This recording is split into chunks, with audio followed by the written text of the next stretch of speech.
एक राज्य में पटवारी बोलकर घी पराठा बेचने वाला एक व्यक्ति बहुत फेमस था।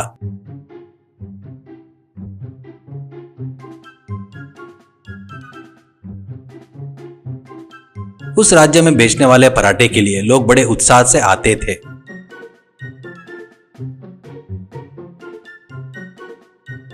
उनको रुद्र बोलकर एक लड़का रहता है। वो बहुत ही बुद्धिमान था। ऐसे ही रहते हुए एक दिन उस राज्य के राजा के पास राजा का मंत्री आता है। अब राजा से मंत्री, महाराज मेरी परिस्थिति बिल्कुल ठीक नहीं है। इस बीच मेरी तबीयत बिल्कुल भी ठीक नहीं रह रही है। मुझे इस पदवी से छुट्टी दे दो, कहने के लिए आया हूँ। ऐसा कहता है। इससे महाराज, देखिए महामंत्री, आप अभी तक हमारे राज्य के लिए बहुत सेवा की है, इसलिए आप ही एक नए मंत्री को ढूंढकर चुनकर हमको सौंप कर जाइए। ऐसा कहता है। इसके लिए ठीक है कहकर मंत्री अगले दिन गांव में लोगों के लिए ढिंडोरा पिटवाते हैं। राज्य में रह रहे जवान युवकों को बुलाता है तो युवक आकर अपने अपने कला धनुष विद्या में युद्ध कला में हिस्सा ले रहे थे। ऐसे कुछ दिन स्पर्धा चल रहा था।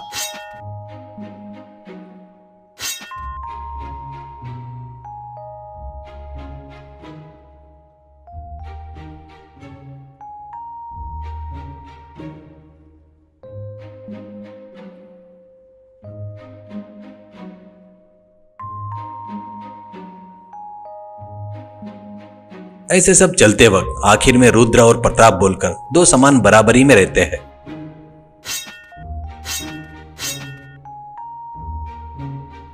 अब उन दोनों को महाराज के पास महामंत्री लेकर जाते हैं।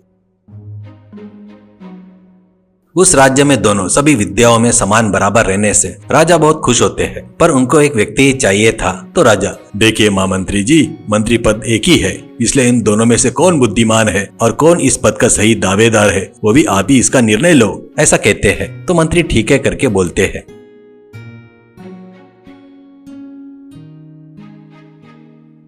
अगले दिन रुद्र और प्रताप को दोनों को बुलवाते हैं।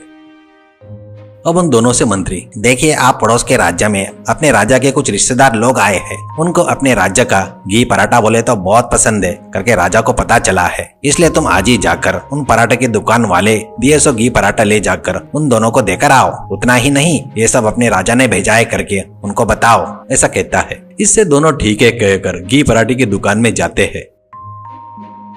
वो लोग जाते तक कुछ घी पराठे डब्बे में डालकर तैयार थे।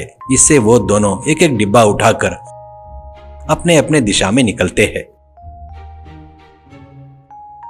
ऐसे वो लोग जंगल के रास्ते से जाते रहते हैं।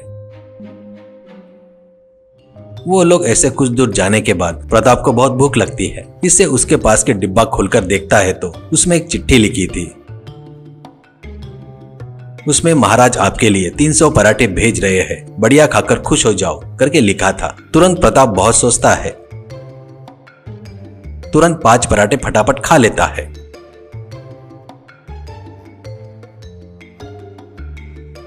उसके बाद अपने पास का एक कागज पेन लेकर उसमें महाराज ने 299 पराठे भेज रहे हैं, खाकर खुश हो जाओ करके लिखकर रखता है। ऐसे ही उसी समय में दूसरे रास्ते से जा रहे रुद्र को भी बहुत भूख लगती है।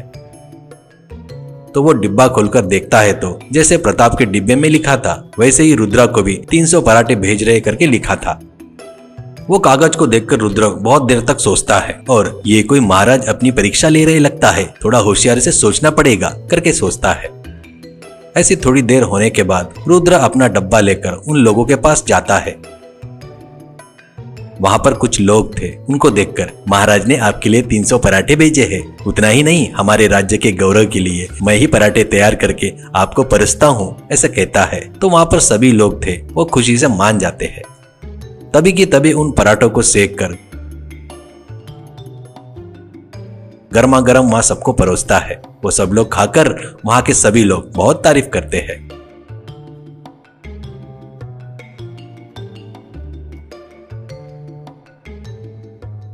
उसी समय प्रताप आकर उसने लाए 100 पराठे को सिर्फ डब्बे के साथ रखकर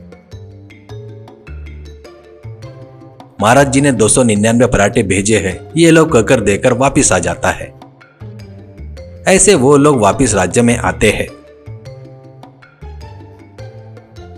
राज्य में आते ही महामंत्री उन दोनों को दिए हुए चिट्ठियों को दोनों को दिखाता है। अब मंत्री जी प्रताप से, प्रताप 300 भेजे थे ना, तो तूने भूख लगी तो खा लिया, तो फिर वैसे किए तो राजा की इज्जत जाएगी ना, हम लोग ने तो 300 बताए थे, ये कैसे हो गया, ऐसे कहता है। तो प्रताप सिर झुकाकर, बहुत भूख लगी थी, मुझे क्षमा कीजिए, कहकर सिर झुकाकर खड़ा हो जाता है। उसके बाद रुद्र से मंत्री, रुद्र तूने भी कुछ नहीं खाया ना, कम से कम मुझे पता है हिम्मत नहीं होती है वैसे जाने के लिए, तो तू बगैर खाए 300 पराठे कैसे देकर आया, ऐसा कहता है। तो रुद्र, बाबूजी मैंने भी मेरी भूख मिटाया है, कैसे बोले तो पराठे तो गोल में रहते हैं ना, वो परत थोड़ा थोड़ा निकाल कर खाते हुए एक एक परत को खा लिया। उसके बाद उन लोगों को देकर अपने राज्य का नाम गलत नहीं होना करके मैं खुद ही उनको पराठे गर्म करके वहाँ पर उनको परोस कर आया हूँ। इससे वो लोग बहुत खुश हो गए।